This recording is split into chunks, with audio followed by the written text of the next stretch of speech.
the same thing. All right. Would you all please rise and join us for the Pledge of Allegiance?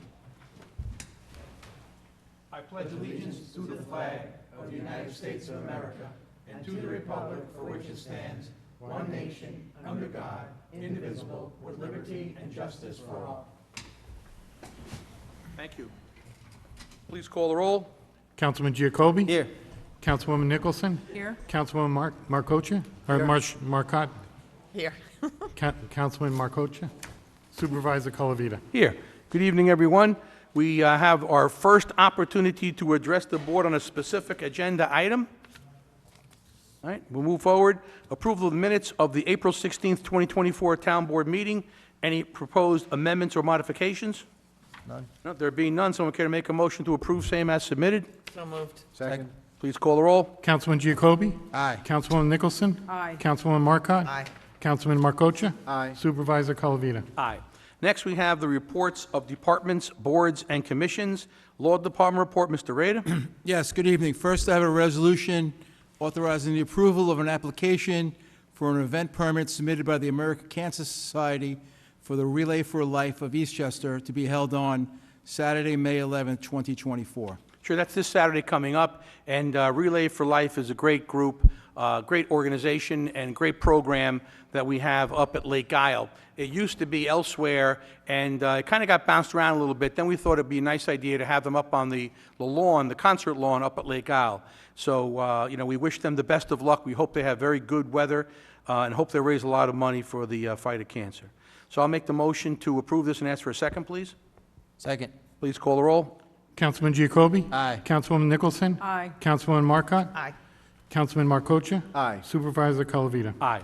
Okay, next, I have a resolution authorizing the supervisor to execute and deliver an intermunicipal agreement between the town of Eastchester and the city of New Rochelle pertaining to the city of New Rochelle's stream and culvert maintenance project.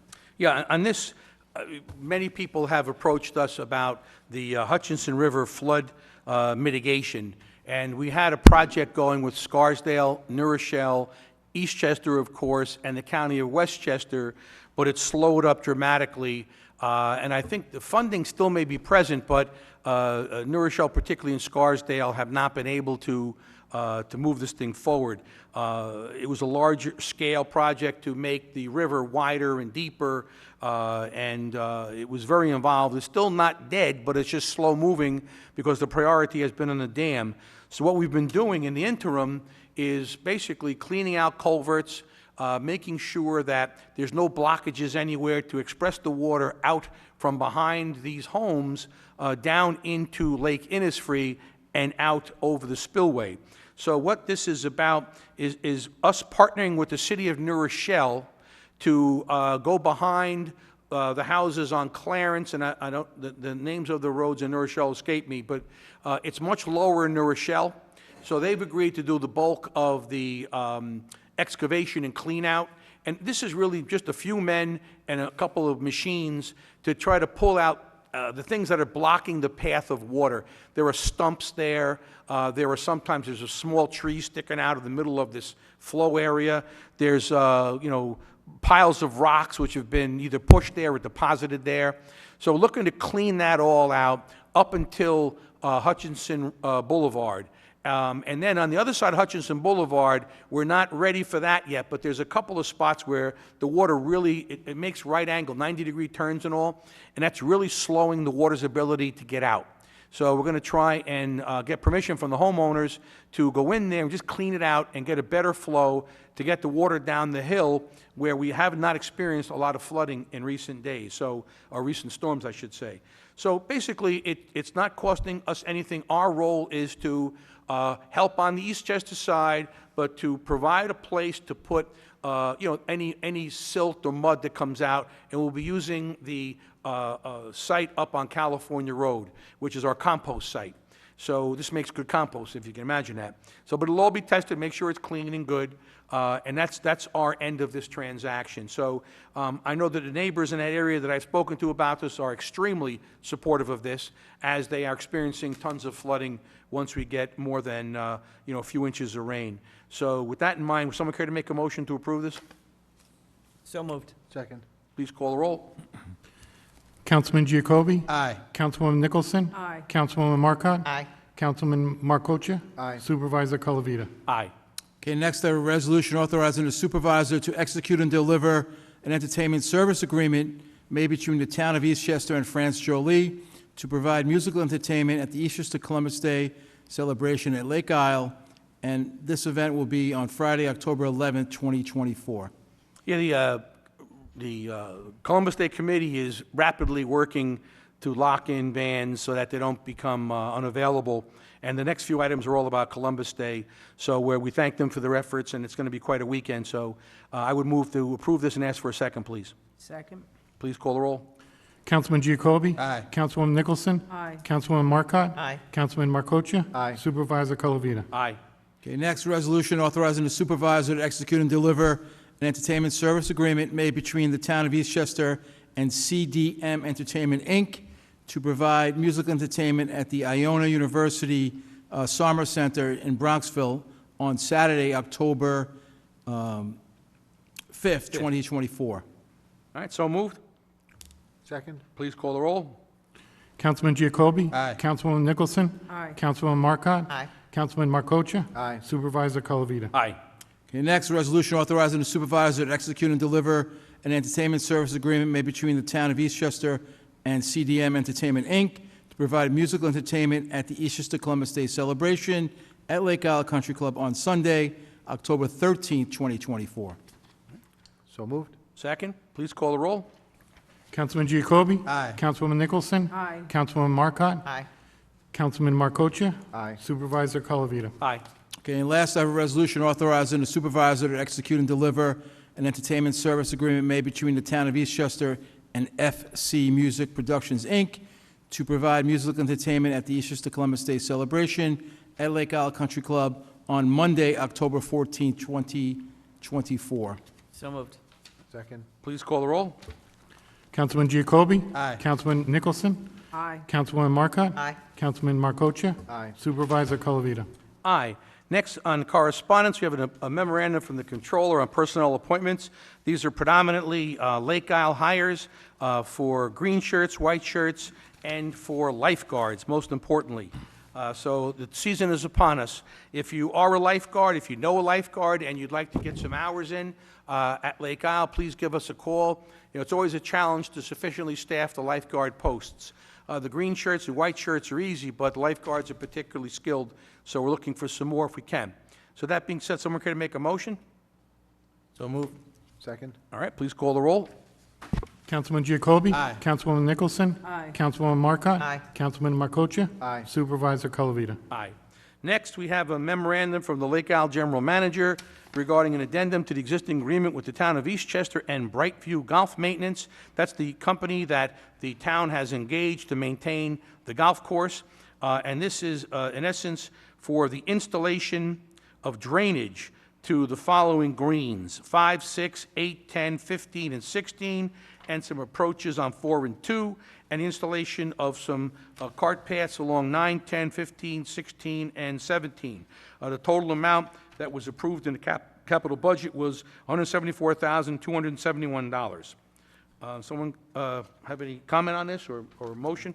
I think these would be great improvements for the golf course for sure, especially the drainage that we're seeing out there. So, Yeah, and I just want to also thank the Lake Isle Advisory Board for making this recommendation a few years back. This has been a multi-year project, which is nearing its completion. And the golf course just looks really, really great. And now we're in the process of also finishing up our irrigation system. And between that, the new cart paths, the drainage, it's really a spectacular golf course. And people are, you know, the residents and the members there are really, really enjoying it. So I'm looking forward to getting this done, and it's just a very worthwhile project. All right. Someone care to make a motion? so move. Second. Thank you. Please call the roll. Councilman Giacobbe? Aye. Councilwoman Nicholson? Aye. Councilwoman Marcotte? Aye. Councilman Markocha? Aye. Supervisor Colavita? Aye. Okay, you have no miscellaneous business, so that moves us to council member reports. Councilman Markocha? Supervisor, no report. Okay, Councilman Nicholson? Councilwoman Nicholson, sorry. Thank you, Mr. Supervisor. Good evening, everyone. I just have 2 announcements. On Thursday this week, May 9th, 7 p.m., in front of the Eastchester Town Hall, come enjoy the experience of the Eastchester Care Coalition Candlelight Vigil. It's a very heartwarming event and a very meaningful event to help those in need, be it mental illness or drug addiction. We have live testimonies there and some really wonderful speakers.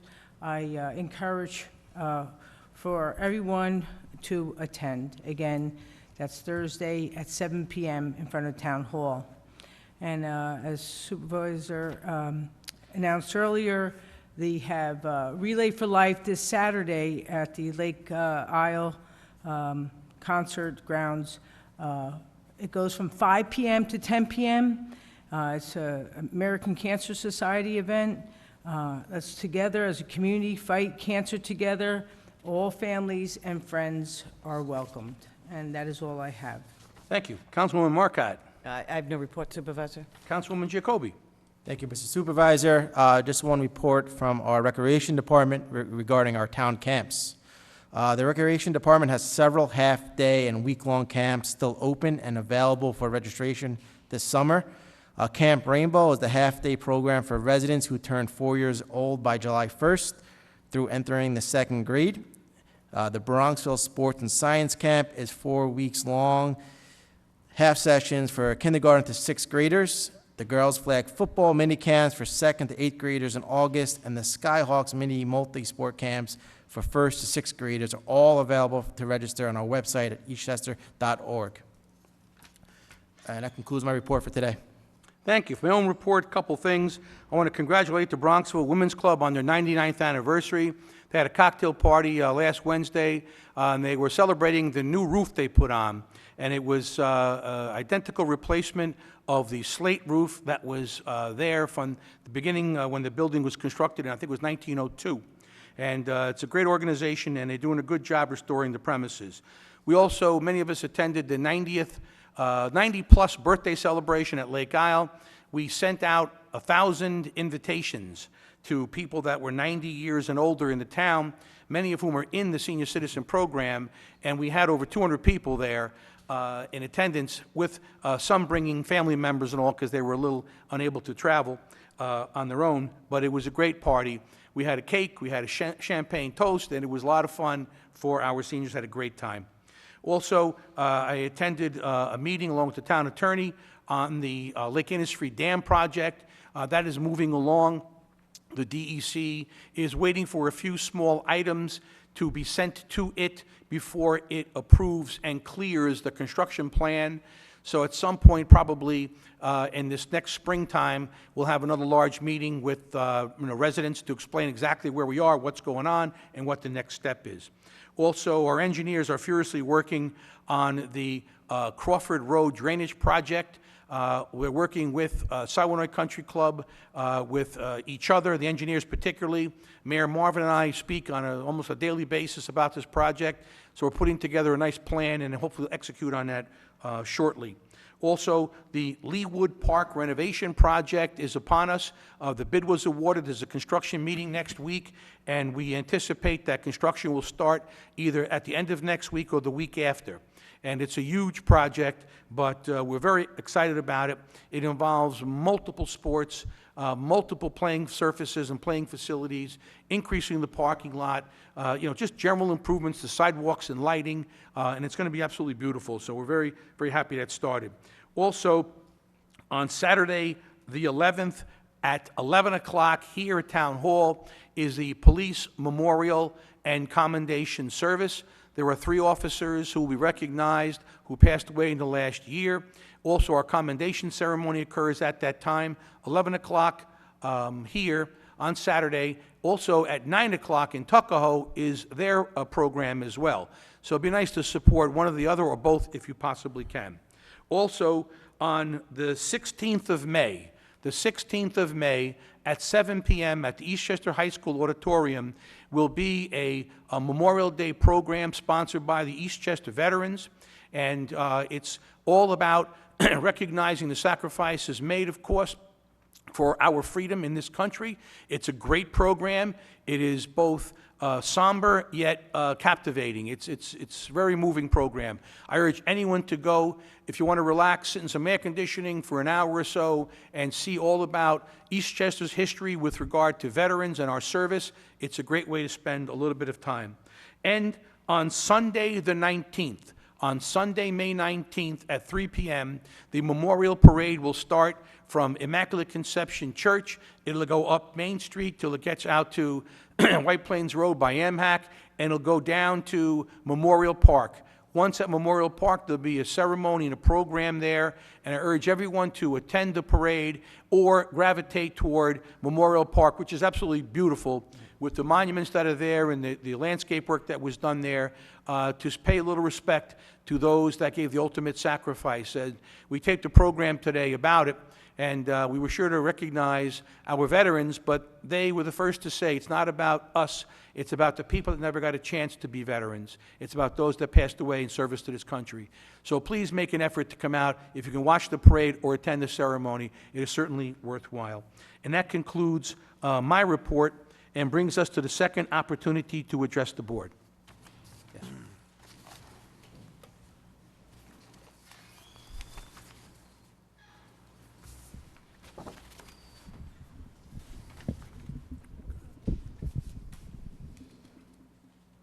Good evening. Evening. I'm Barry Kramer. I live at 105 Garth Road. I'm president of the Garth Road Cooperative Council, representing some 5,000 residents of the Garth Road community. I'm here tonight to discuss a few items related to Garth Road. First, I'd like to once again raise the ongoing parking issues related to the Iron Vault Gym and parking in the northern section of Garth Road. As you recall, in the middle of last year, members of the Garth Road community brought to your attention the problems with parking when this gym opened at 4 Grey Rock Road. While we are all aware that there was a gym at this building previously in the lower level, that facility was patronized by many local residents who lived on Garth Road and did not drive to the gym. Unlike that gym, many of the Iron Vault patrons do not live locally and drive to the facility. This has just created an ongoing parking crisis in the area. Unlike other businesses in Eastchester, the Iron Vault opened without an application to planning or zoning or any single mention for parking at such a large facility. This was a failure of oversight and clearly is different than what is normally done for any other business. For example, a new training facility has been working to open on Montgomery Street and has faced numerous meetings of the planning board and is still waiting for approvals. But that never happened to this facility. Would a 24/7 gym be allowed anywhere else in Eastchester? Iron Vault is open 24 hours a day, 7 days a week. After we brought the parking situation to the town's attention last year, the town retaliated by immediately removing a courtesy it extended to Garth Road residents for 20, 30, 40 years, the ability to park from 8 a.m. to 9 a.m. in the morning without ticketing on Garth Road. This was agreed to by the town. And Mr. Calavita, you even asked me how that courtesy was working out. It meant a lot to the residents of the first few buildings in the northern end of the street who had either no garage or very small garages. We agreed that this courtesy enabled residents who worked nearby to move their cars prior to 9 a.m. and then open the spaces for the commercial businesses. It worked out well in creating additional parking and allowing more open spaces on Grey Rock Road and Garth Road, where there's always a shortage of availability. But then it was suddenly taken away without notice. While other administrations worked to improve and add parking on Garth Road, this just seemed to take parking away. We were told that if you extended this courtesy to Garth Road residents, it would have to be extended elsewhere in town as well. Well, I say, why not? Why not? Just how many tickets are issued in town between 8 a.m. and 9 a.m.? Does anyone there know? Does the chief of police know? Have to get back. That's okay, Chief. I didn't expect you to answer. Specifically, I'd like to know how many are issued on Garth Road. One, maybe none. At this point, I suspect very few residents actually park overnight on Garth Road, and it's usually empty at 8 a.m. when the officers arrive to give tickets. Wouldn't it be better to bring back this courtesy and help the neighborhood? And if you think that extending a courtesy to the residents and taxpayers is wrong, let's talk about the courtesy that's extended to the patrons of the Iron Vault. Ticketing has improved, and Chief, I thank you for that. Ticketing has improved. But there's room for improvement. Patrons of the gym park on Garth Road, Grey Rock Road, with shields, patches, placards, signs, Iron Vault decals, and many may or may not get a ticket. Patrons park in the commuter lot, a 24-hour lot, except for Sunday, that the town charges a monthly fee to use. Yet these individuals from the Iron Vault park 24/7 for free, without any consequences. At night, many park in the MTA workspaces or in handicap spaces. How do you allow this to happen? I'm sure the MTA would not approve of this management in the commuter lot. They ignore meters and signs and face absolutely no consequences. Oftentimes, vehicles and motorcycles are parked on the dangerous curve on Grey Rock Road. There was one this evening as we came to this meeting, and they don't receive tickets unless we call. This is particularly disturbing on that corner where vehicles cannot traverse the corner where there is a vehicle or motorcycle parked there. It's an accident in the making. The other day, there was a vehicle parked for hours in the loading zone of our building at 105 Garth Road, and no ticket was issued until we called. We appreciated the quick response by the police to come by, but why do we need to call? We support the Iron Vault operating a successful business. We really do. Our concern is mainly with parking. If the town is going to continue to extend special privileges to the patrons of the Iron Vault, we ask that you come up with a plan. Enforce the meters and parking rules for everyone.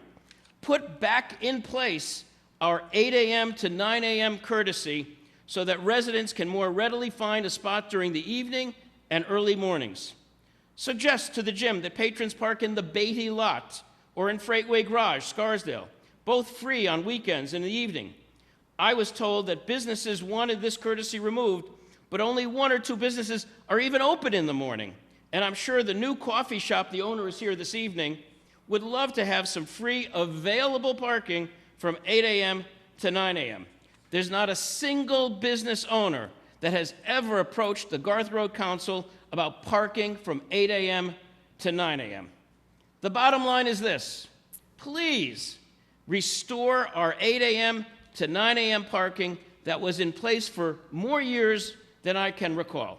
Let's help the residents of Garth Road. I'd like to also talk about outside dining in the Garth Road area.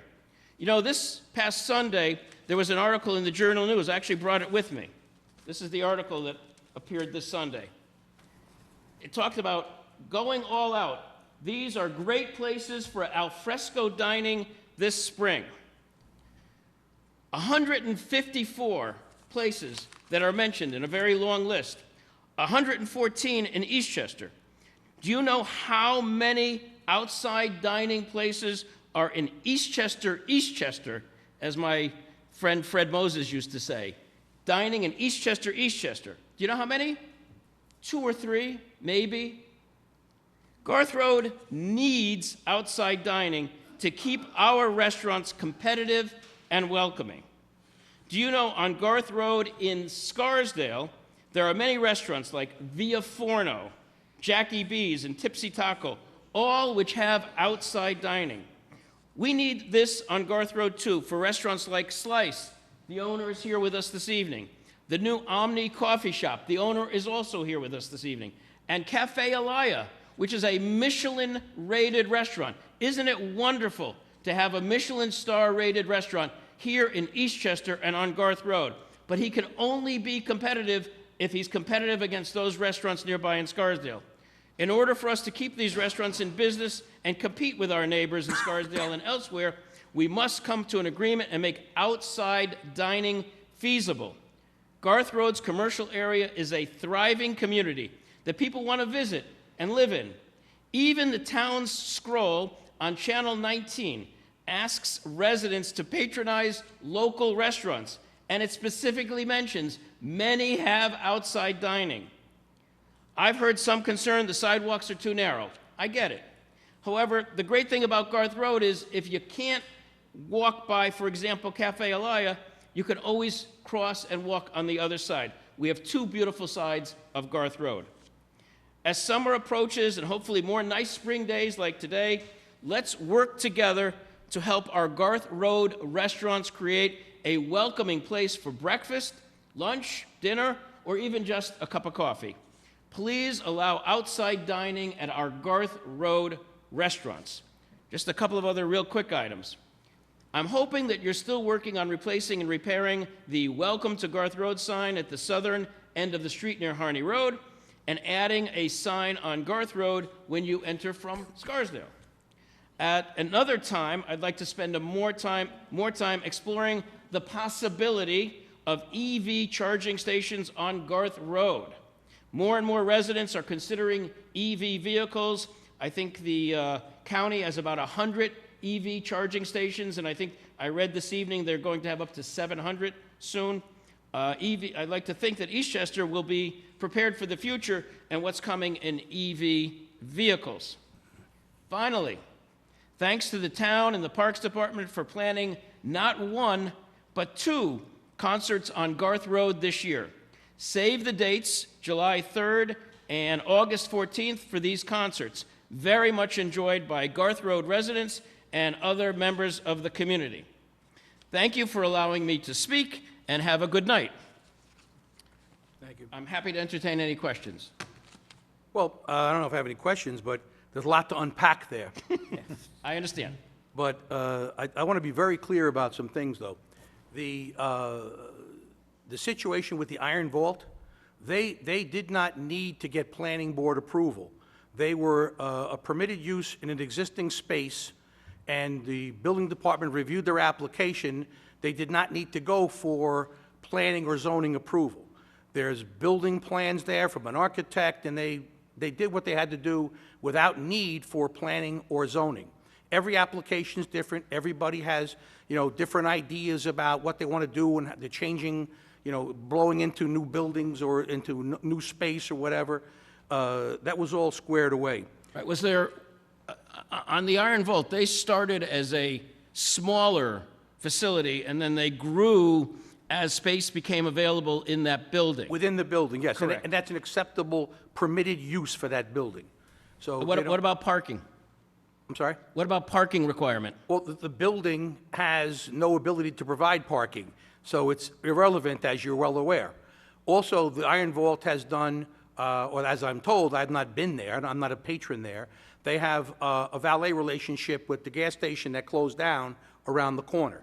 So at least that they're gas doing station something. Right. That gas station is still open. It's not really a gas station anymore. It's Yuki's Repair. right, it's a Yuki's Repair. repairment The Iron Vault is only allowed to park there, I believe, from 6 in the evening till 5 a.m. or something like that, because the Iron Vault, of course, is open 24/7, which is hard to believe in Eastchester.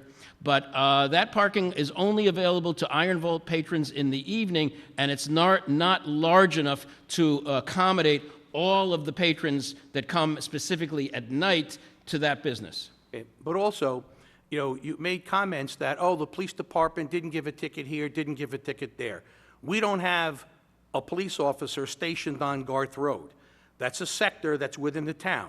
When they're there, they write plenty of tickets, as you're well aware. If they're not present, they're not going to see a car at a loading zone. And that personally infuriates me because DoorDash, Uber Eats, everybody and their brother just plops their car wherever they want, anywhere in town. And I love the UPS and the FedEx guys and post office guys. They do the same thing. Wherever they got to deliver, they're not driving into the parking lot and circling around. They're just putting the car right in the middle of White Plains Road or Garth Road or Manchester, whatever, and just delivering regardless of, you know, what the traffic situation is. But if we're not there, if the cops aren't there, they're not going to see it and they're not going to get a ticket.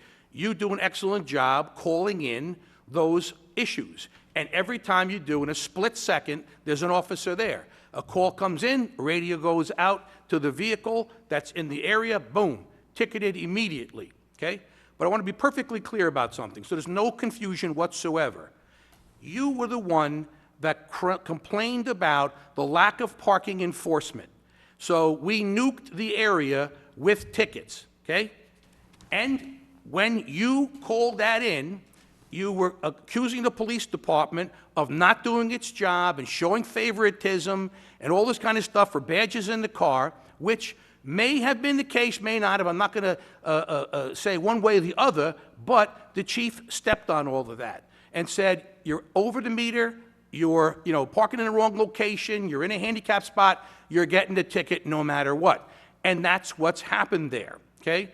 And if we're going to enforce the law, we're enforcing the law all the way, and that's when the 8 o'clock to 9 o'clock issue became a problem for you guys. Because everywhere else in the town, if you're on Main Street, if you're on Glen Road, if you're on Brook Street, if you're on Oak Ridge Place, you've got to figure out 8 o'clock to 9 o'clock. The same should apply for Garth Road, especially because you called for it. You specifically called for enforcement on Garth Road, and that's exactly what happened. Now, the good news is that there's Pango there. So someone that's, a little bit late for getting in their car can Pango a half an hour, 45 minutes, and doesn't have to go down and feed the meter, which is a convenience, okay? But there was no retaliation. There's nothing like that. You made a good point. There's no enforcement, so it got enforced. And unfortunately, you want it both ways. You can't have it both ways. Either there's enforcement or there's not. And the idea that we should forego parking up until 9 o'clock around the town, I don't think is a good one. It's not good for revenue. It's also not good for, moving spaces and moving cars around. You also mentioned that... May I comment? Because you've made a few accusations. Yeah, I'm not done yet. All right. But there's a few other things you mentioned, like this taking parking away. This administration has taken no parking away there. We have generated parking. And I'm not a big fan of EV parking. Where? Anywhere we could. Over the years, anywhere we could sneak in spots we have, with your assistance, I might add. But EV spaces, I don't see us giving up regular parking spaces for EV spaces. EV sales are plummeting, okay? Plummeting.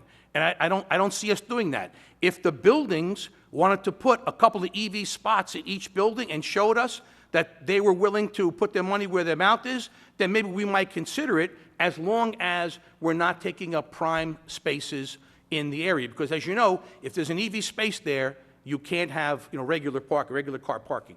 So, no one's done anything to ruin Garth Road parking, take parking away. All we're doing is doing what you requested us to do, and that's enforce the parking down there.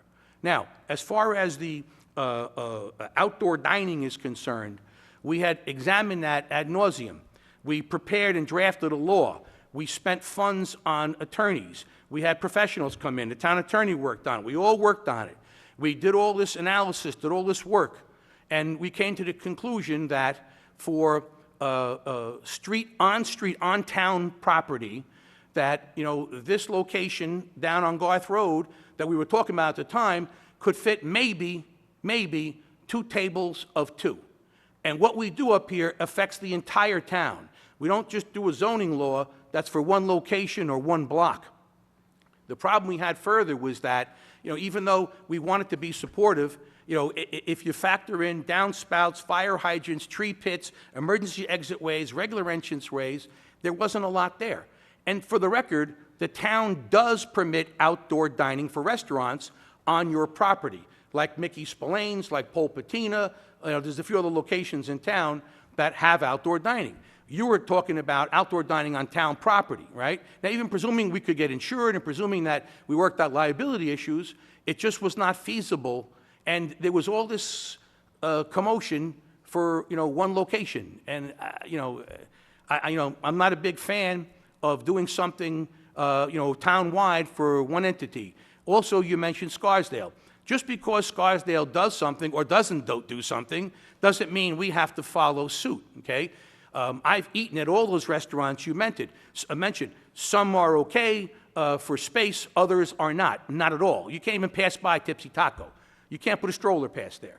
I don't care what anybody says, you can't get past there. And if Scarsdale wants to do that, good for Scarsdale.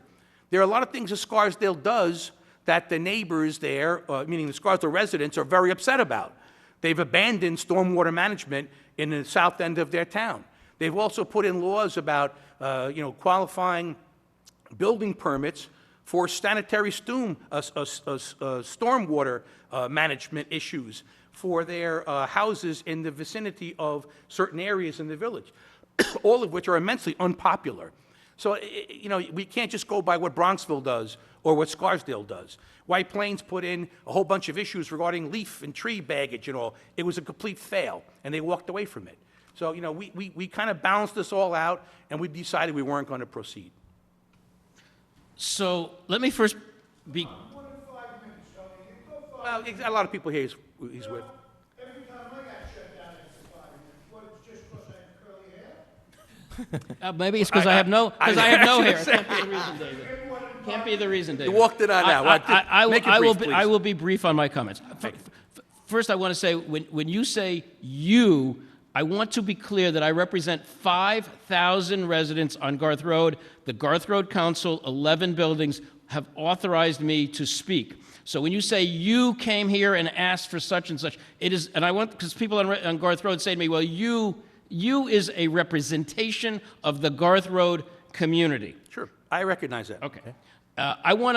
You're correct. You and I have worked together for many years now on trying to improve parking on Garth Road and looking for spaces. I get it, and I appreciate that. But with this 8 to 9 a.m. parking, you and I agreed that it was a program that we supported. Years ago, don't forget, the parking times were changed. The parking used to go till 6 in the evening. It was changed to 7. At that time, you and I and the board agreed, all right, let's extend the courtesy at 8 a.m. so that Garth Road residents could still park from 8 to 9. I never, ever asked that the time period from 8 to 9 be removed in any way. The point that I made last year was that there were patrons of the Iron Vault, and there still are, that park with placards and badges, and I see the officers every day walking by those vehicles. Now, Chief, I know you're probably burning up there behind me. I will say they are doing better. It depends really on the officer. And Supervisor, you're right. When we call the police department, they are very polite and quick to respond. There's vehicles parked illegally, they will usually come by. But I know that they pass them, I know that sometimes they pass by these same vehicles when they're doing their rounds. They see motorcycles parked at a curve that someone is going to have an accident. They just drive by, or they see a vehicle extended beyond the meters. They just drive by because they know they're at the Iron Vault. Well, we hired 2 new parking enforcement officers. So I can assure you that there will be a great deal of attention paid to Garth Road. Well, I just want to be clear. It's not just Barry Kramer speaking. I got it. It's speaking on behalf of the community. Listen, as I said, the bottom line, there was nothing wrong with the program that we had for 20, 30, 40 years, as long as I lived on Garth Road, as a courtesy to the residents who have no parking to park from 8 to 9. I ask any of you up there, any of you board members, have you gone by Garth Road at 8 a.m., between 8 and 9? Raise your hand if you have. None. Come on. Drive by at 8 a.m. There's nobody parked out there anymore. That's a shame that those 40 spaces remain empty and sure, you say, well, you could pay with Pango, you could come down in your pajamas and put a quarter in the meter. I ask any of you to do that, okay? think about extending the courtesy, putting that courtesy back on from 8 to 9. The outside dining, we talked about it. I still think it's a great thing for Garth Road. It's wonderful to have great restaurants, and I think I hope that you'll come up with a way to really accommodate these great restaurants. People come to a community, they go to Larchmont, Mamaroneck, Scarsdale, White Plains. There's outside dining. We should offer that on Garth Road. I respect the time of others who might want to speak, and I thank you for your time. Thank you.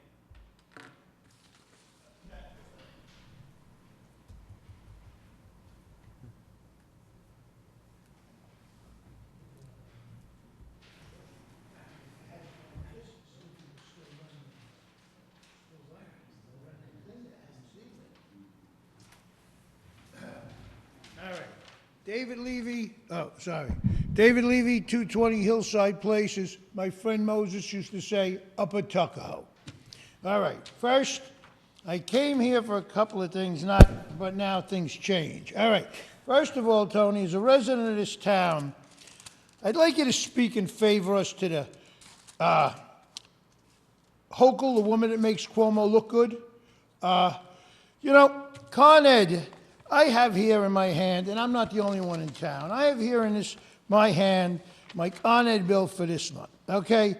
I used $60, well, I didn't even use $60. With tax, I used $60 worth of electricity.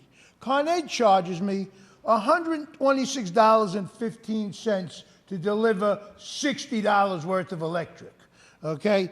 I use $16 of natural gas, and Con Ed charged me $141.14, or $124.92 to deliver that gas. If that's not bad enough, Hochul, Cuomo, and the rest of them, I pay tax. Oh, I'm sorry, I don't mean to be so loud. The microphone's set for a shorter person. I pay tax, state tax, on the gas and electric I use. Then I pay state tax again on a delivery of the gas and electric I use. It's got to stop. It's not like the service is any good. They want you to... Now, my own personal life, I don't have a smartphone. I don't do Wi-Fi. It's my business. They take your information because you agree to the apps, and they sell it. Well, they want to put something in my building to monitor the gas. I had to let them in last year to inspect it to make sure my meters were good and the gas didn't leak. Now they want to put something in the ceiling to monitor the gas. And if the gas should happen to leak, it'll call the cops, the fire department, the town, the DEP or whoever it is, and the owner of the building. And I said to the woman, I said, it's not a problem. I'd like 10% of whatever you sell that information to. She says, what do you mean? I go, well, this is a commercial house. This is a business for me. Oh, we don't sell the information. I said, come again? You sell the information. You sell everything that comes onto the cloud. You tell everybody how much gas this house is using, how much gas this apartment is using, so people come and sell you more products. I said, let's be fair about this. They want to put them... I had a great relationship with the guy who used to come read the meter. Used to see him in the Rochelle, he'd come to Eastchester, come up, hang out. He's a good guy, So they did away with that. They had a little thing they put in your meter to send it out to the street. Yeah, so now the guy had to drive down the street. There was still somebody with a job. They want to put something in your meter to send it to the cloud so they can sell the information and they can get rid of a job. And I said to them, no, I'm not letting you put these meters in my house. Oh, well, we're going to put holes in the outside. I said, you're not putting anything in my house. This is how it is. I want a man to have a job. I don't want it to go to a cloud up there and then somebody in Russia or in China. I mean, just because they give a Uyghur a bowl of rice because they see something comes across the cloud, I want them to eat too. But they're selling everybody's information. And they're charging us twice what we use for delivery. Yeah. Listen, why buy a car? I drive it. Well, it's going to need brakes, tires, gas. That's just the way life is. Things wear out. It's not my fault you didn't upgrade your services. Harrison, they don't charge you that because it's not Con Ed. You Yeah, guys have to say something. Yeah, you know what happened also, a lot of people are going with the ESCOs, and they're purchasing their gas and their electricity from outside sources other than Con Ed. And Con Ed has to deliver it, so that's why the delivery charges are going through the roof. Right, but that's how they got me in the beginning. But I get my gas and electric from Con Ed, not an outside source. So if I'm getting it from them, they shouldn't be charging me or other people like me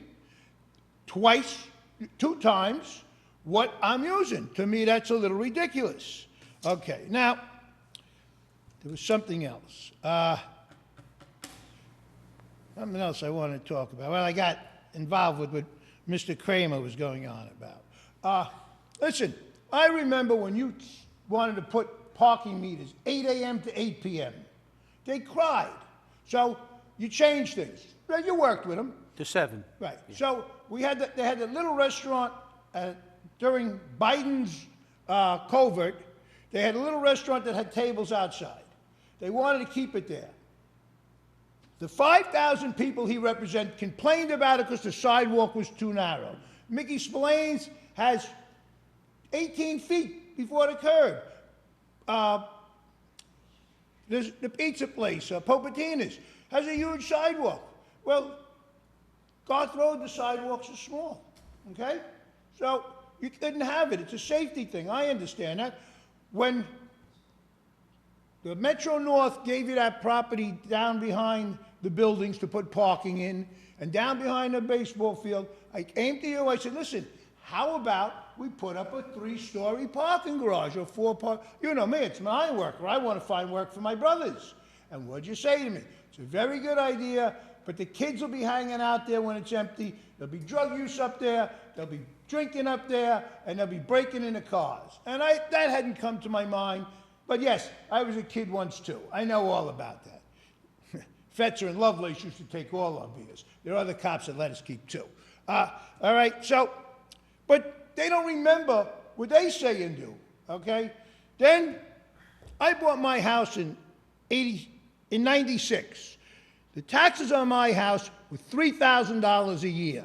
Now, I'm paying $20,000 a year on my house. Why? Because of these people from Garth Road, pushing the school voting up to Garth Road. They don't care about how affordable it is for anybody else. They don't pay. When the taxes go up 3%, it doesn't go up 3% for each individual. It goes up 3% for the building, and they split it amongst the 5,000 apartments. So they're not getting hit with such a raise on the taxes. But they don't care about us. They only care about themselves. They're very self-centered, and they don't care about anybody in the town. And they got in with Siebert, and that other lady wouldn't use her own name to bring the voting up to their end, because they knew that everybody up there, when the taxes went up, oh, we got such a good school district. Look what we're paying for on taxes. Well, I went to the school district. All my kids went to the school district. I was on the school board here. This school district is not that good. It never has been, in reality, okay? They get taken to the cleaners because they don't know what's going on. They hire an architect. He sells them a bill of goods. They don't know anything about building. When I wanted to put terrazzo floors in, the woman running against me said, oh, Mr. Levy wants to put expensive Italian tile on the floors. No, I want to put polished concrete. That's what terrazzo is. But they talk. They don't know. And that's what goes on all the time.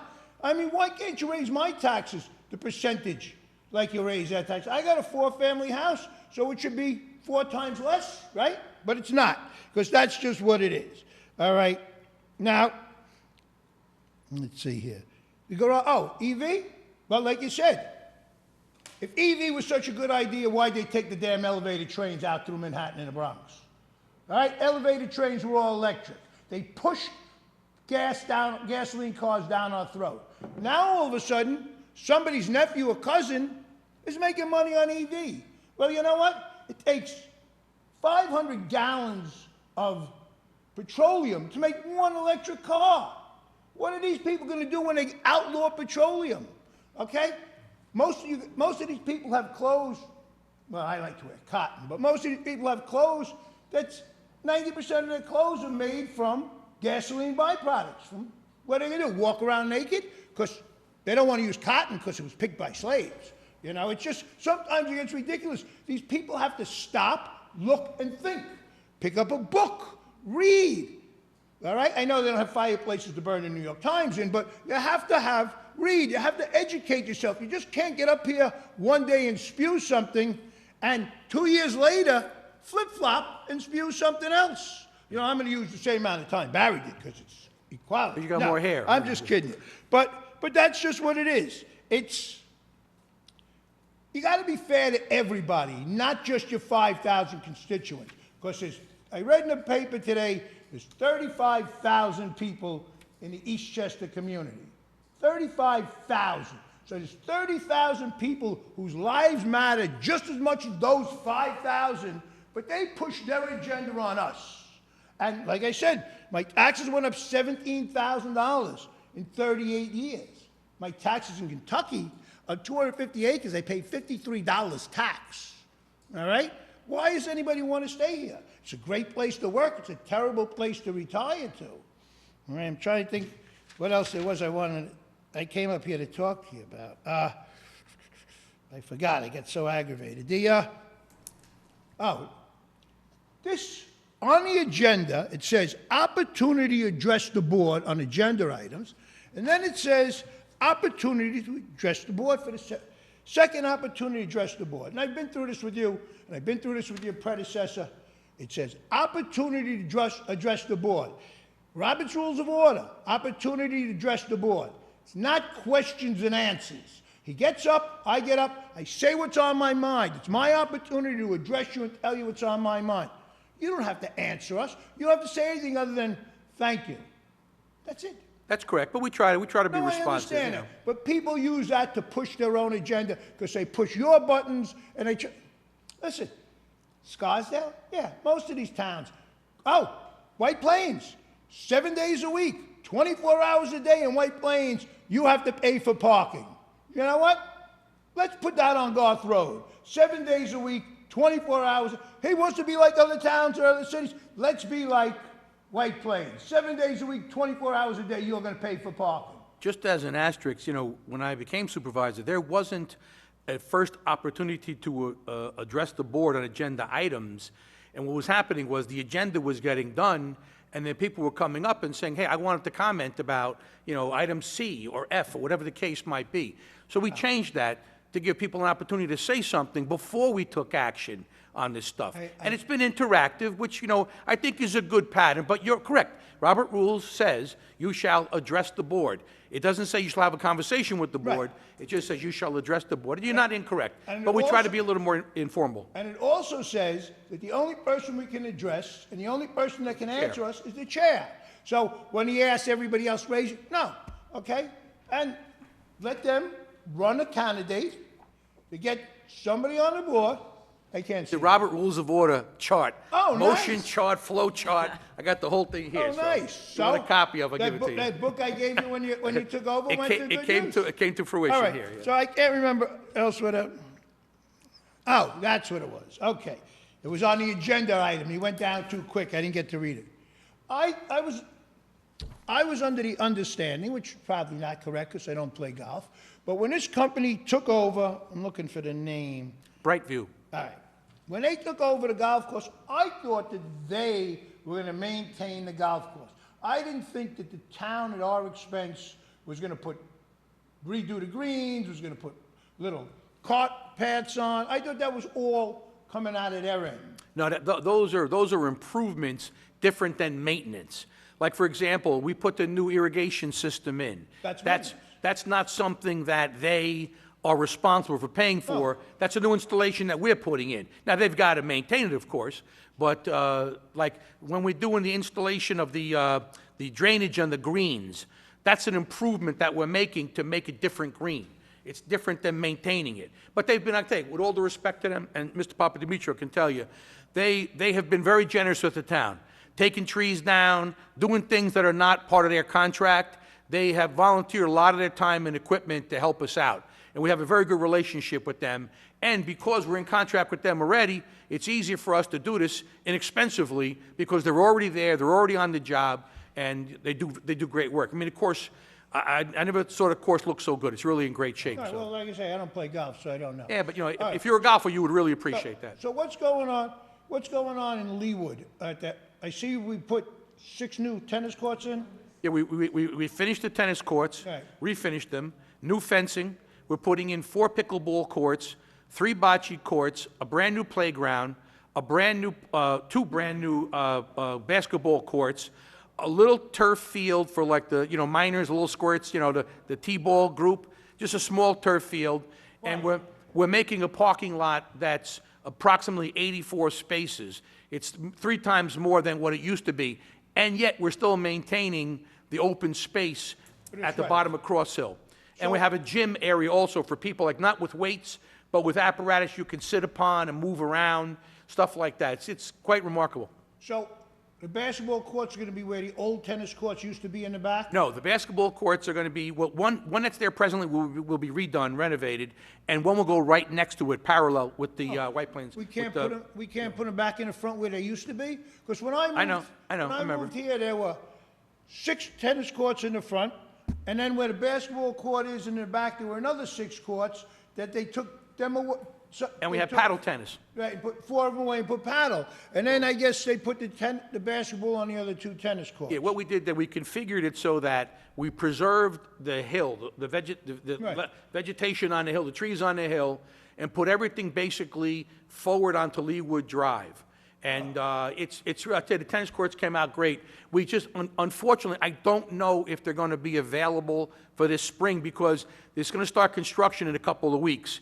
We're going to have to use the parking lot for staging, for storage, so it may not work for this spring, but by, you know, the fall, it should be available.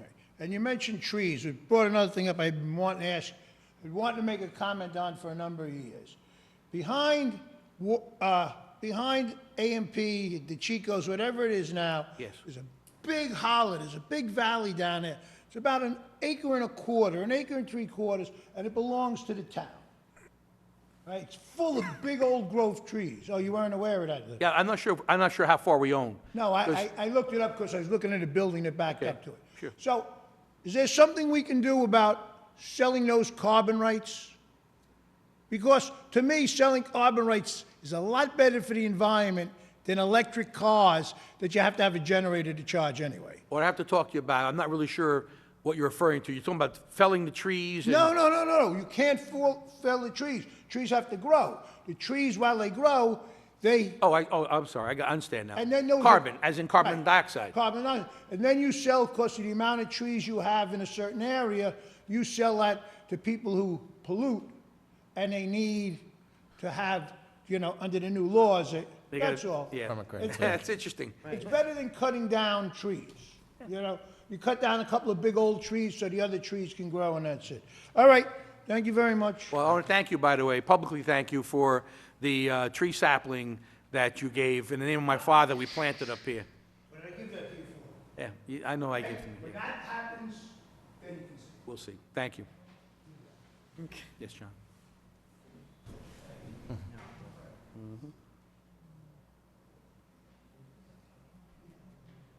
John Crittenden, 105 Garth Road. First, I want to thank you for responding to people who do talk, even after you were just informed. All you have to do is say, thank you, and let the person leave. With regards to what was earlier said with Barry, there was a couple of things that I also want to go over. First, when we talk about parking and trying to help parking, by not allowing people to park there on Garth Road at the meters between 8 and 9, and requiring No, they can meters park there. and requiring them to feed the meters, what it has done, and the reason why it was originally pushed that it wouldn't be enforced from 8 to 9 was so further down the street there would be more parking available.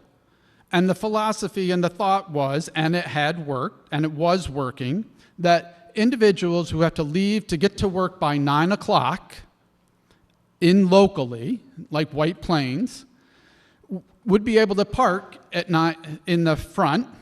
They would be out by 9 o'clock, and this way they're not taking up spaces farther down on Garth Road where you can park with your permit. By taking this away, you're seeing the results that people are being forced down the street because they're not going to pay. And you can see on Garth Road that nobody is parking there. The very few people are parking there, which is exactly what we thought would happen, that people aren't going to park there, they're going to park further down. So that was one of the main reasons why that exception was put into place. With regards to asking, saying, no, we want this equally enforced, what was asked was that the Iron Vault wouldn't be given special treatment and not be ticketed along those lines. I'm not quite as polite as Barry. And yes, there has been some improvement, but there's a long ways to go. The Iron Vault, their parking on their website says side street parking. All side street parking is free from 9 to 5, marked in green in the picture below. The section marked in blue is free after 5 p.m. Both marked areas are free on weekends. So this, and I'll let you see it, has the where there's no parking, permit parking only from 5 p.m. to 9 a.m. And then the commuter lot is in blue. So I'll let you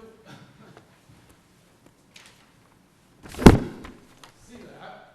And I find it very odd that This is on their website? Did you can say? take it. No, is it on their website? Is that Yes. what you said? Okay.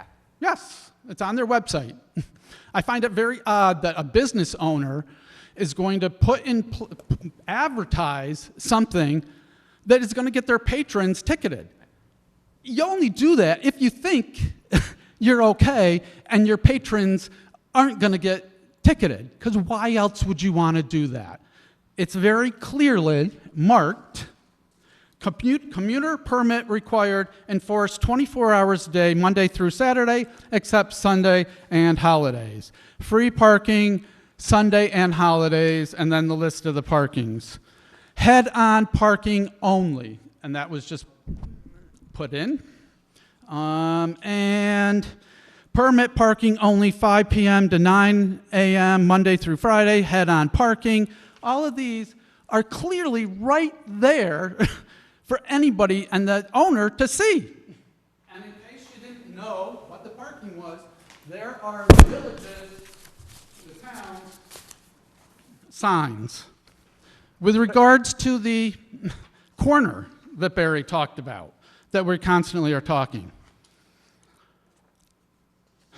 1, 2, these are just a few. Today, there was this big white truck that was parked in between. Now, I originally said, you need to I made a suggestion, put a sign. There's a sign up there. And I said to myself, it really needs to be on the meter. So once you go past that meter, there is no confusion that you can park there, because that's what we get sometimes when we were told, when we pointed out to a police officer, well, it looks like it could, somebody could be confused. Well, take away that confusions. There's these motorcycles that are constantly parked in there.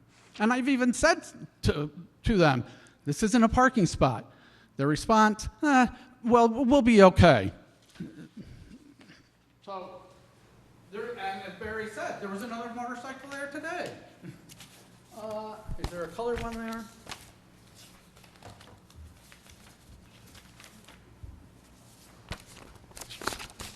With regards to when the police officers go by, they see, when the police officers go by, they stop and they ticket. Well, in this, the red light is a police car that just went by that corner. They didn't stop. They just went whizzing right by. So, no, the police aren't always stopping when they see it. They let it go. Unless it's pointed out, they don't care. They keep going on. And it's particularly after the meter person is gone. So after 6 o'clock, after 7 o'clock, it doesn't matter. There is no ticketing up there. These are some of the, all the badges that are in the windows that are there. This is a handicap parking that expired, was from 2020 to 2021. Expired, it doesn't even pertain anymore. They don't get it. John, we got it. We got the point. Well, I that don't think you have. They're Well, missing a few tickets. a few but- tickets. No, here's all of them parked in the area. Here's turned backwards, not face forward. There's a ton of these in the handicap spot, especially after 5, down in the commuter lot. They don't do anything. So it really, the enforcement has not. After 5, you can put another meter person in, but once they go, there's no enforcement at night. And you have to call, you have to have the police come there, and you wait, and then they finally get there. So Well, I mean, it hasn't been. They're responsive, but look, if we have to do a better job enforcing, we will. But there is no, at least not that I am aware of, favoritism for any business there, or, no one's getting special treatment at all. And if that's the case, then that's up to the chief to explain to his people to enforce correctly and consistently, because that's what it have to be. You have to be fair and consistent. And if that's not happening now, he will, read them the riot act, and they will react accordingly. Well, I hope he does, especially in the commuter lot. I pay to park in the commuter lot, And and also- I'm parked way down at the end of the commuter lot, especially at night, and I see all the non-metered, I see non-permit, I see them parked backwards, I see them parked in the handicap, I see them parked over in the extra spot where the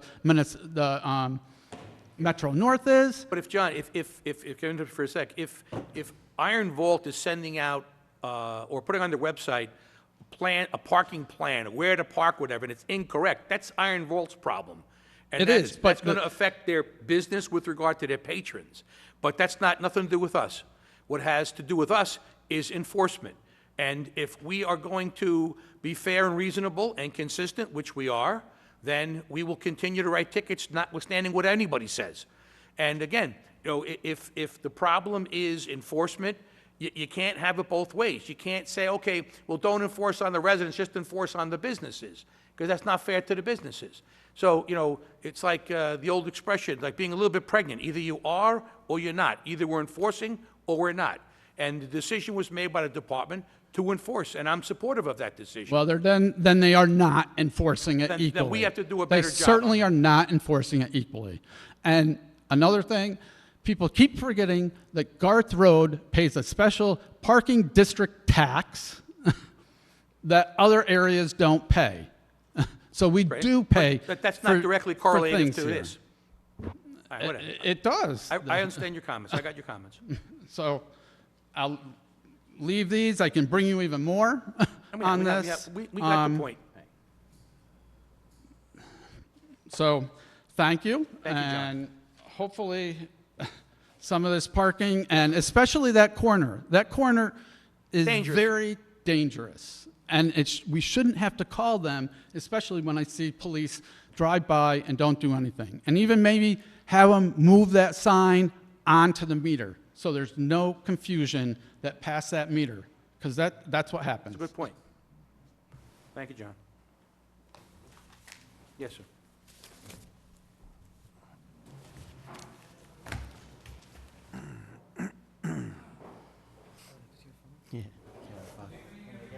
David. Vincenzo Alaya, 66 Gart Road, 128 Gart Road, 155 Gart Road. As you can see, member, I live and operate my business on Gart Road 24/7.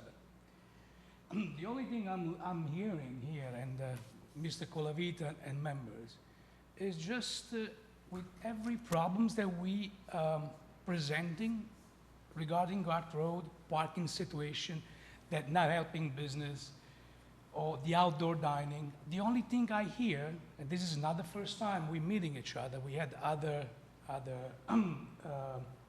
excuse me, I don't, my English sometimes I forget words. So we had other occasion to meet each other, and it's only excuses. Excuses after excuses after excuses. It's because of this, it's because of this, it's because of that. I never heard, no one of you, and especially you, Mr. Colavita, to say, you know what? Maybe those people, they really need our help. We really need supposed to go down there and see if we can work out something, somehow, just to show that we are not hostile against those people. The only thing I'm seeing, it's hostility. And I'm going to be frank with you, Mr. Colavita, and the hostility that I'm seeing, it's from you towards me. But let me ask you, well, I can No explain. hostility? I can explain, then you can answer. You've been hostile with me from day one. That I approached you with a lot of respect because I was raised that way. You remember I met with you multiple times. Multiple times you ignored my phone calls. One day we sat each other in your office. You shake my hand with mine. And you promised something, and then that's what the hostility started. I don't understand why you're trying to be hostile with me. I'm not doing nothing. I'm trying to operate, and I came to Eastchester's Guard Road, which I think it's a fabulous location. It's a lovely location. According with you and your behavior of the member, you treating Guard Road like a third world resident and zoning, okay? Every time we try to ask for help, it's absurd. It's only an excuse. What are we asking for? We're asking a little break on the parking situation to support our member of the community, our customer, and we're asking for a few tables outside like everybody else have it. Do you think that we're asking for so much?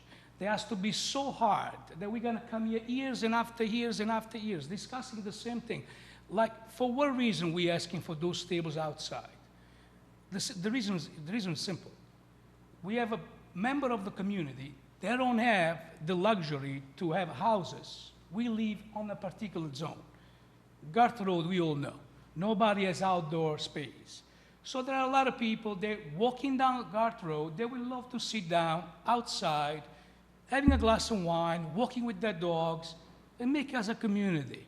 Like they have it in Scarsdale, on the same street. Garth Road, Scarsdale side, Eastchester side. The sidewalk is the same. And even for instance, the Eastchester side is a little smaller. Why don't we try to really do something, to see if put some effort to see if we can do something? In a friendly manner. We are business in town. We are asking for your help. We don't asking for your excuses all the time. We need your help. I don't understand why you guys there are so hostile against us. We didn't come here and make no war. We're creating business. We have people that are working for us. Some of us bring beautiful product. Now I have members here that they came and they have a beautiful coffee shop and a beautiful pizzeria that we work hard every day. Every day we work hard. I don't understand why. What are we asking for? We're not asking for anything that is so big that cannot be done. If it was so impossible to do things that's so easy, I mean, I don't know. Maybe it's me that I don't see. Guys, can I present my colleagues here? Because you said it was only me on Garth Road. We have other members. We have Yeah, Mark, see him. we have We Florrie. recognize him, yeah. So we have other members that we love to have some outdoor dining, to have the community. We see our customers pass by and they go to Tipsy Taco. Is that true? They go to Tipsy Taco. I'm Why? the new owner of Omni Go ahead. Cafe. The best place that, as Vincenzo and Gary was saying, hi everyone, first of all, I'm sorry. So we just opened 3 months ago, probably, I don't know how many of you know, Omni Cafe. It's a beautiful spot, the closest that you can go to Italy. You can come there and see it all for yourself. The only thing that people ask, it's why we don't have tables outside. And we are talking about some small tables, not a big table to block everything, like, as you said, Mr. Colavita, Tipsy Taco is doing it. You hardly have space to go with a stroller. Well, I'm not looking to block everything. Just 2 small tables, people can enjoy a gelato or a coffee, that's all. Take that under consideration. I don't know what to tell you guys. Just as Vincenzo said, it's not something hard to do. like fixing the Bronx River where the water is passing by. It's just putting 2 tables, that's all. I'm only looking for 1 table, so right next to that. So, I mean, we are at work, we work hard every day. We don't want to see our customer go somewhere else. The people that we take care for the whole winter, and we take care of it, and then in the summer season, well, they can go wherever. Everybody has to make a living. But to go for a reason that they can choose another restaurant or another store or another cafe over another one, or they have to drive to Bronxville, or they have to drive to Connecticut because they want to sit outside. This is really unfair. We're not asking for such a big deal. Why, Mr. Colavida, you don't come and sit with us? And actually, you said you tried to do it, but I was never called. I was waiting for your phone call. As a personal, says Vincenzo, I'm Tony. Come downstairs. Let's go measure here if we Let can me be do clear. this. We spoke many times on the phone. We met in my office. Never once, ever, was I hostile to you. You cursed me out on the phone a couple times about your parking tickets. And you would yell at me on the phone and say, you got to stop this enforcement. There's too many tickets. I'm getting too many tickets. My people are getting too many tickets. An hour later, Barry calls me, and he's telling me, we got to stop the enforcement. We can't have enforcement. So I got guys not 100 feet away from each other saying the opposite thing on Garth Road. Hold on, I'm not done yet. And then on top of that, we spent many, many hours with attorneys doing the law, with Carlo, the building inspector, trying to figure out how to help you, how to do this. But what you're not understanding is we just can't say, oh, go ahead, put a table up. Doesn't work that way. We have to pass a law. Got to be a public hearing. And everything that we do is amplified over the entire town, okay? I'm sorry if I'm not meeting your timetable on speaking here, but you can pay attention because I paid attention to you. I'm paying attention. Okay? Why? Number 2, when we did this, we specifically looked at your location to try to help you, to try to figure out how best could we do this. We got to go by the building code, we got to go by the county code, we got to go by all these different codes to figure out how best to do this. All for you, to help you. And we came to the conclusion that we weren't able to do that. You don't want to accept that. Would we like to have that out there? Yeah, of course we would. But we can't just have you putting tables everywhere, in front of tree pits, in front of your emergency exits, in front of your downspouts, in front of the hydrants, in front of everywhere like that. It doesn't work that way. Now, I know you guys are a little different because you got a small shop over there, but still, we can't just like, turn a blind eye and wave a magic wand to make it happen. We got to do stuff that's applicable to the entire town. And to say that we do nothing for Garth Road, that we're hostile to Garth Road, we have spent millions of dollars on Garth Road, fixing up the street, fixing up the meridian, fixing up the parks, putting up concerts, fixing up the fields, plants, trees, everything down there, all to make Garth Road a great place to live, okay? And because you can't get a table outside, now you got a problem. When you did your lease, when you signed your lease, there was no tables permitted outside. Only until COVID came did you now want to expand the footprint of your restaurant and put tables outside. Yes, I'm sorry if I interrupt you. You brought this up, and as I said, when I step in the first minute, just excuses, you brought some stuff up that I want to respond to. You said that I yelled on you over the phone. I'm going to explain to everybody in this room, whoever is on the phone, you brought this up, not me. So I'm going to answer why I did that. First of all, I didn't yell at you. I was upset at you because you shook my hand and I told you, Mr. Colavita, I'm going to spend $10,000 to buy a new sidewalk tables and chairs. You shook Never said anything like that. Now it's my turn. Go ahead, go You ahead. have to You're just full let me of baloney, finish, but go ahead. please. You shake my hand, I spent $10,000 the same month, you send me the building inspector, and you send me to court.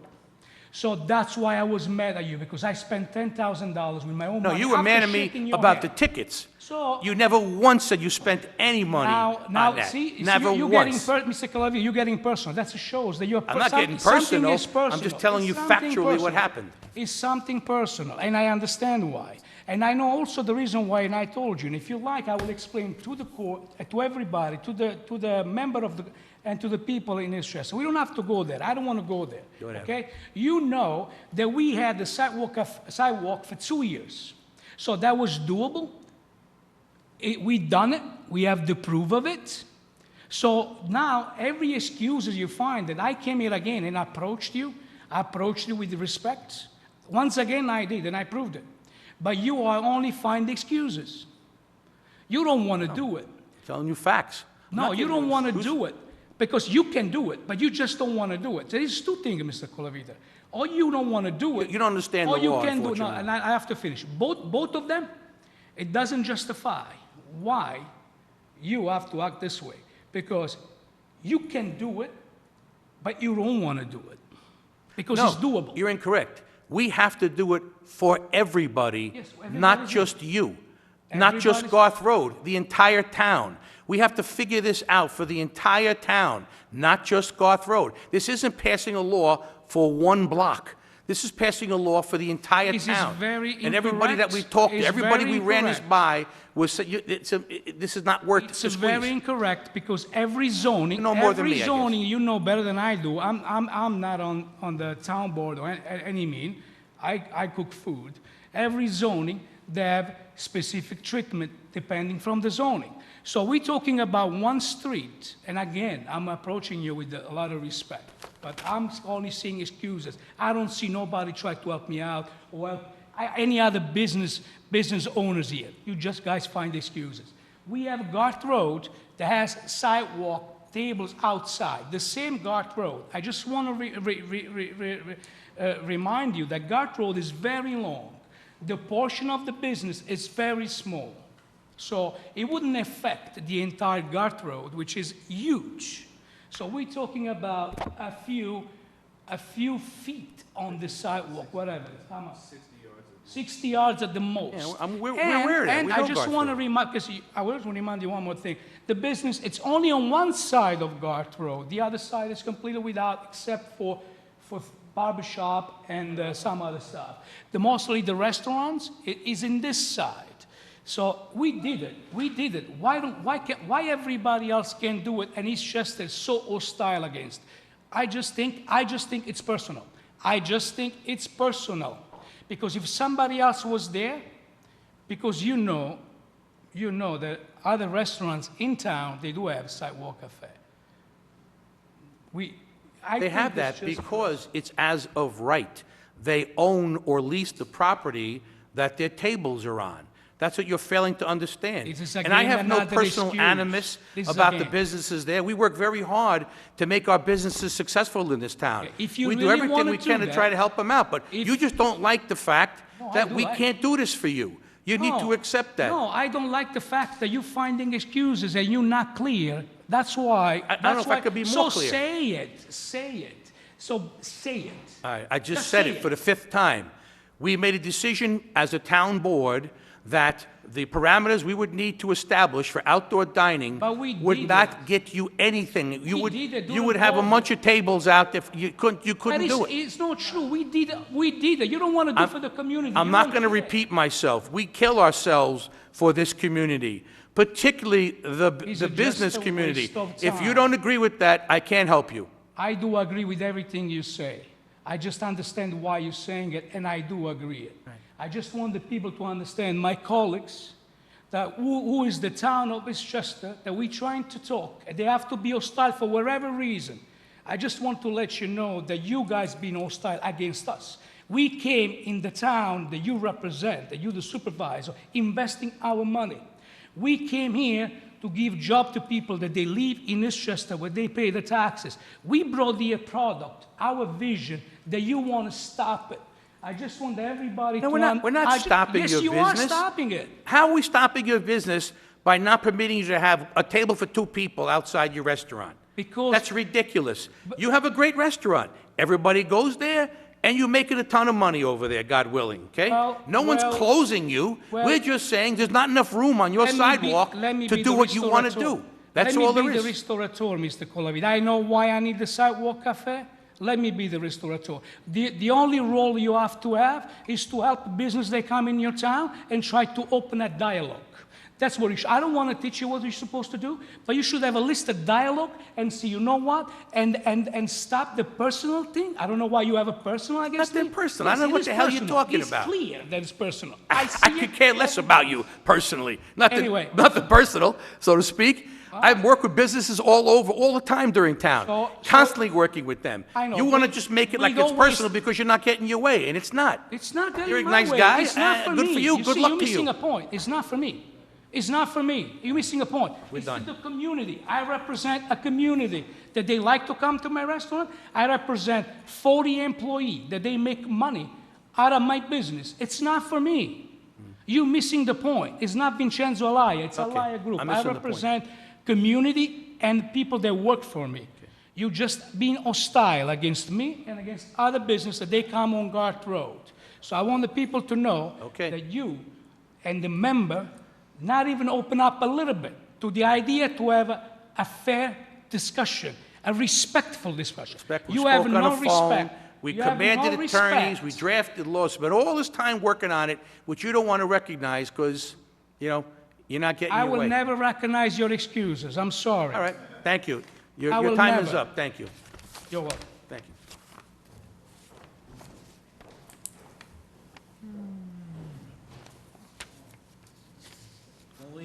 The only comment that I would add to, I understand. Could you say your name, Yeah, please? give your name for the record. My name is Mike Ford. I own Slice of Scarsdale. I think he gets a little emotional. What I'm trying to figure out is why, if for a couple of years the outdoor seating was allowed outside on Garth Road and seemed to be working fine, did somebody complain? Why did it get to the point that it has to be removed when it seemed like it was just going to be fine? I understand his sidewalk is smaller and he has I got it. less Yeah, of an argument It came there, but- about as a result of COVID, when the state I basically understand. said, we don't care about any zoning or anything, you can do what you want just to keep the restaurants alive. Mm-hmm. That's what it was about. And what was done there, we tried to do our best to manage it, but once the COVID regulations were lifted, it evaporated.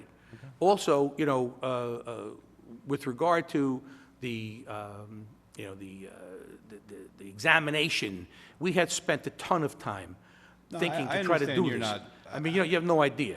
It's going not home appreciated, trying to but we end spent a it. lot of time trying to make this work, try to figure it out for everybody.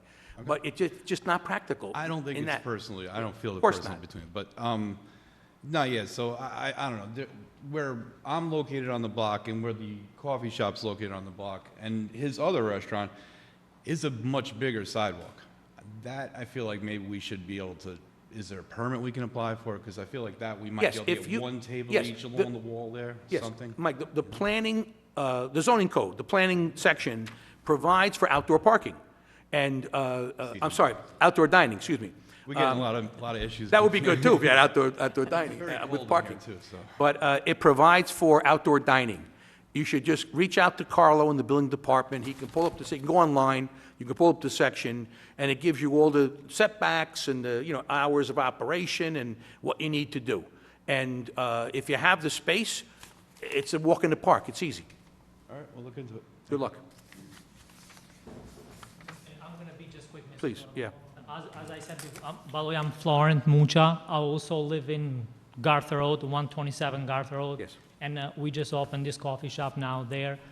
As Mike was saying and Vincenzo, so even in Vincenzo's case, because you mentioned it before, that's why I want to chime in. Vincenzo's putting tables here, there. Just if it's for Omni Cafe, guys, you're allowed to put only these 2 tables or 3 or 1. Even in Vincenzo's case, since he was putting tables one there, and you guys don't like that, just tell him, Vincenzo, you can go just next to your window, put 2 tables each. Like, let's try to come to a common ground, that's all. Let's get that under consideration, that's all. Maybe it's small, just put 2 tables, make it in a long row, that's all. So let's try to get in a compromise, like to make it work for everybody. That's the only consider that. complaint I have for my clients. And actually, you guys probably should stop by and get a nice gelato at Omni Cafe or a coffee. Well, we, And you know, probably you can see it yourself there. I'm sure you have people that As- do that job. You don't have to come yourself, but it's we- good to come and see like where the problem is. The only But just, complaint, just for the record, just so we're Sure. clear, we have received complaints from people that were using walkers and in wheelchairs about that location. And that, you know, not your location, the other location. So, we can't just disregard them, we have to pay attention to them. Absolutely, you should. And, there's a lot of yes. traffic that goes through there to catch the train. Absolutely. But And- let's put, I'm sure if he puts, or me, 2 tables next to his window, I'm sure he's not gonna block the sidewalk. Trust me, I pass there every day. As I told you, I live right in front of his restaurant at 127. Yeah. It's right across the street. Yes, So we'll see. let's try to do something for the community that's all. Thank you. I really appreciate your help and your time, guys. You're welcome. Thank you. Thank you.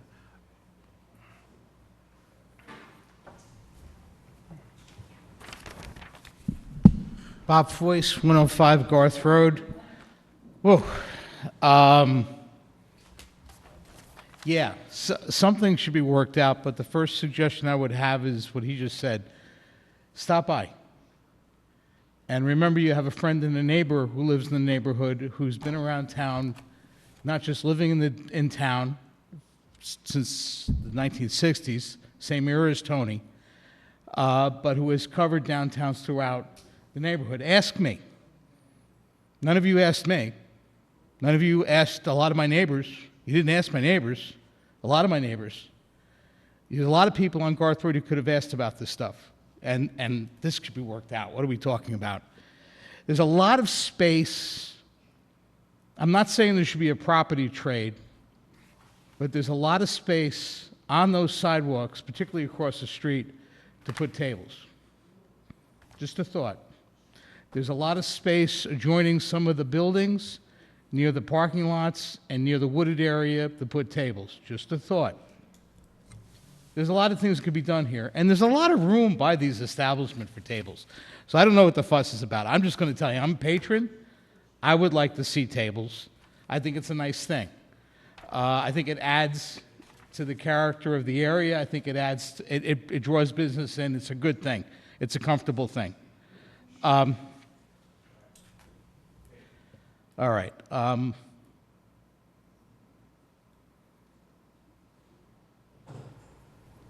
Parking, 8 to 9. I asked this 6 months ago. Have some fun. Sit down from 8 to 9 and take a look at what happens with the parking configuration in the morning. Get up to speed on it. See what happens. Give you an insight what's happening there. All right? I'm not going to get into the minutia of what I think is really going on here. I'm not. But take a look at what happens. I think there has been some improvements. I think we have acknowledged that. There has been. But taking away the 8 to 9 the way you did was unnecessary. It was requested. It was requested. That's what everyone's losing sight of. All right. Enforcement was demanded and enforcement occurred, period. And it's not fair to the rest of the town that there's some kind of privilege to Garth Road that, the rest of the town does not have. All right. I'm just not going to get into it today as far as some of the details here. I'm just not going to do that. Some good news. My sources have let me know that there is, in fact, going to be some new version of WVOX 1460 AM happening. They're in the process of a temporary antenna. They are looking for a place to site it. That might be a conversation for another day. A lot of that has to do with the engineers and what they're going to try to work out, whether it's a temporary 100 watt or a 500 watt or something more major, whether it's in New Rochelle or someplace else in the region, which, by the way, does include Eastchester in terms of where they could feasibly do this. Stay tuned. I'm not sure what powers that be in New Rochelle or Lower Westchester are going to discuss this, but I've heard firsthand from people who have their technical and financial interest in this that we are, in fact, locally going to have a radio station again, some form of it, and that's good news, because having more news media is a good thing. And I think part of the reason some of this confusion is happening tonight, this is a plague all over Westchester, because you don't have enough local news media. I'm not here to figure it out, but it's something that has to be thought out, I think, at some point by a number of people. Even the state legislature has thought about tax credits to encourage more media. But that's part of the reason. This is all public information. And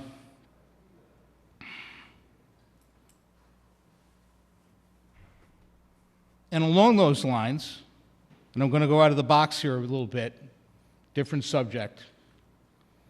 I was at the Tuckahoe Village Board meeting last night, and we talked about a number of things, including the Ward House, which I'm sure will be a topic of discussion in the future.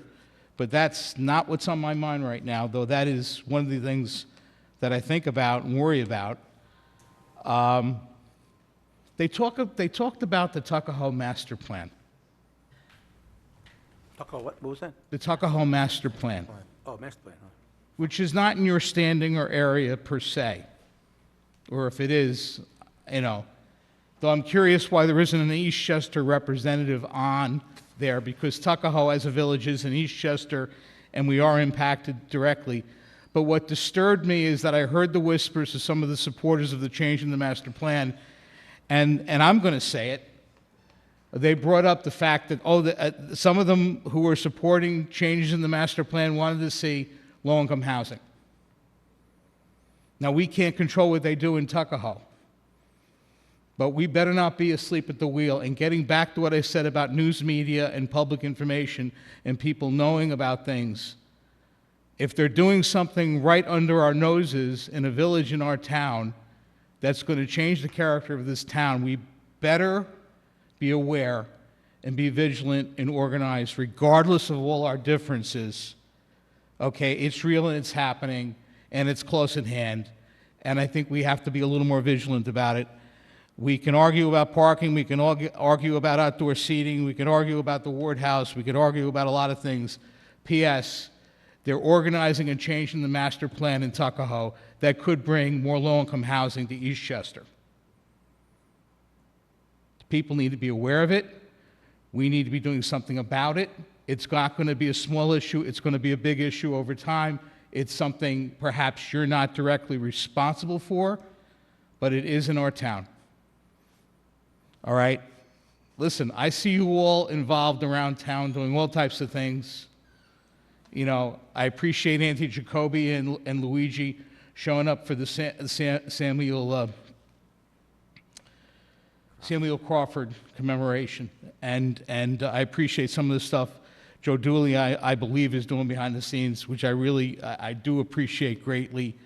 I know you keep your hand in things to keep aware of things, but what I was hearing at that meeting and how I saw the tenor of that meeting go towards the tail end, okay?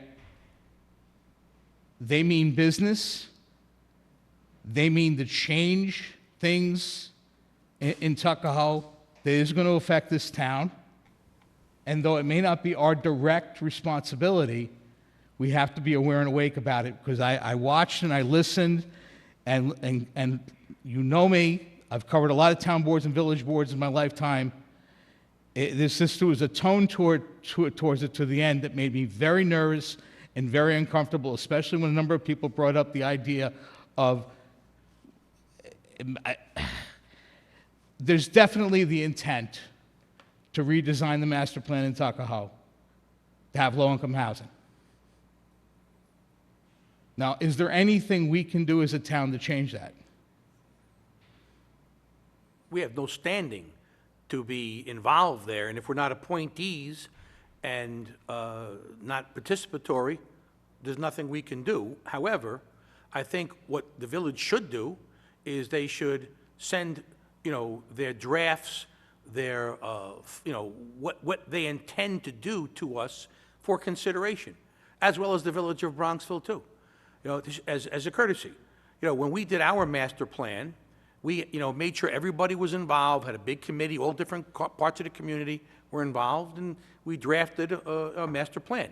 But, there's a difference between drafting a master plan for the long-range goals of the town, okay, and drafting the master plan for the long-range goals of a developer, or some kind of, plan for growth that is not about open space and, schools and impact on stormwater, sanitary sewer lines, et cetera, et cetera.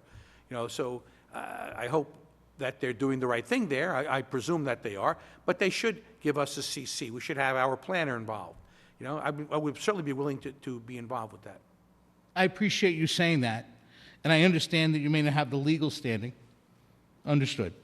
And the only reason I brought that up now is that it occurred to me that, you know, we talk about a lot of minutia and micro stuff, but on the macro and the big picture, that could really change things over the next 5, 10 years. So you know, whatever we can do as a community, you know, I think, you know, there are plenty of people out there who would be willing to pitch in and be participatory and speak up. I just want to say that. Thank you. Thank you for all you do. Okay. I'll give you 15 seconds. I'd also like to, if we could, I'd like to close the meeting with a moment of silence for Jack Del Vecchio. He passed away. He was buried yesterday, and you know, he was a good man. He did a lot of hard work building monuments for the veterans in our community, so it might be nice to close our meeting in 16 seconds after your 15 seconds of microphone. All right, so the parking lot next to the Lincoln Mercury dealer, Yes. we rented that gentleman those spaces. No. Yes, we rented him the spaces, but the dirt around that was still town property. Because I remember I had the lease in my pocket when Kavanaugh was going, I was ripping his signs in half, and Joyce is going, no, we leased that all out. I said, no, here's the lease, read the lease. Read the lease, it says the I'm not grass sure. is still ours. So he put, I'm trying to get this done He quick. put EVs, yeah. Yeah, but that's our property. Are we getting money from that? No, Dave, I don't know if that's our property. I'll talk to you about it, Right, but... that's all. I But just if we want have a that. lease agreement, I know that they put the EV stations not on the town right-of-way, not on the DOT right-of-way. They put on their property per se, No, but it's depending on who the owner is, but it's not on the public right-of-way. No, but it's on the property we're leasing. I understand that. But also, it's not been powered yet.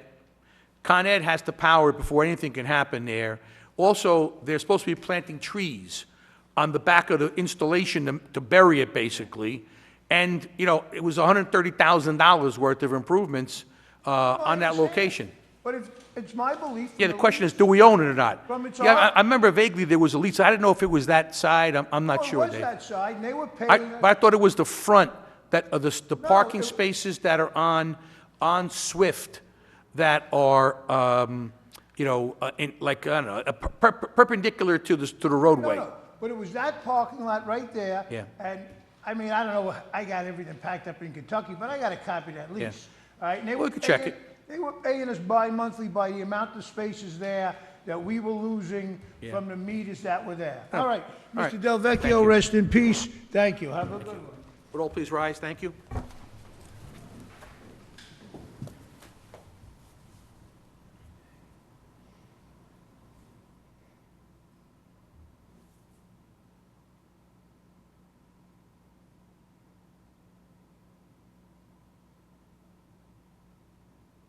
Thank you very much, all. Thank you.